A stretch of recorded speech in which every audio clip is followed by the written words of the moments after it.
Good morning మిత్రులందరికీ నమస్కారం. PM Kisan Samman Nidhi 19వ ఇన్స్టాల్మెంట్కు సంబంధించినటువంటి ప్రకటనను కేంద్ర వ్యవసాయ శాఖ మంత్రి రిలీజ్ చేయడం అనేది జరిగింది.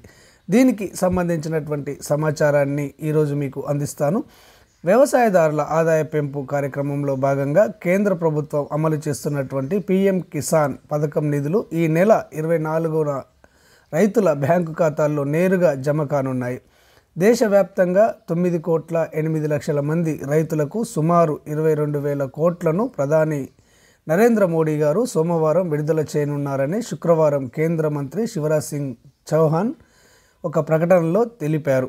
అయితే మనకు సోమవారం రోజు బీహార్ నుంచి సోమవారం 2 గంటలకు ఈ పీఎం కిసాన్ సమ్మాన్ నిధికి సంబంధించినటువంటి డబ్బులను రైతుల ఖాతాల్లో జమ చేయడాన్ని ప్రధానమంత్రి గారు ప్రారంభించడం అనేది జరుగుతుంది. సోమవారం 2 గంటల తర్వాత రైతుల ఖాతాల్లో 2,000 రూపాయలు 19వ ఇన్స్టాల్మెంట్ డబ్బులు నేరుగా జమ కావడం అనేది జరుగుతుంది. ఓకే ఫ్రెండ్స్, క్లారిటీగా అర్థమైంది అనుకుంటాను. ఈ పీఎం కిసాన్ సమ్మాన్ నిధికి సంబంధించి లేటెస్ట్ అప్డేట్ ఏది వచ్చినా కానీ ఆ విషయాలను ఉన్నది ఉన్నట్టుగా అంతర్నేత్ర ఛానల్ మీకు తెలియజేయడం అనేది జరుగుతుంది. ఈ సమాచారం మీకు వెంటనే తెలియాలి అంటే, మీ మొబైల్లో రావాలి అంటే తప్పకుండా అంతర్నేత్ర ఛానల్ను సబ్స్క్రైబ్ చేసుకోండి. ధన్యవాదాలు.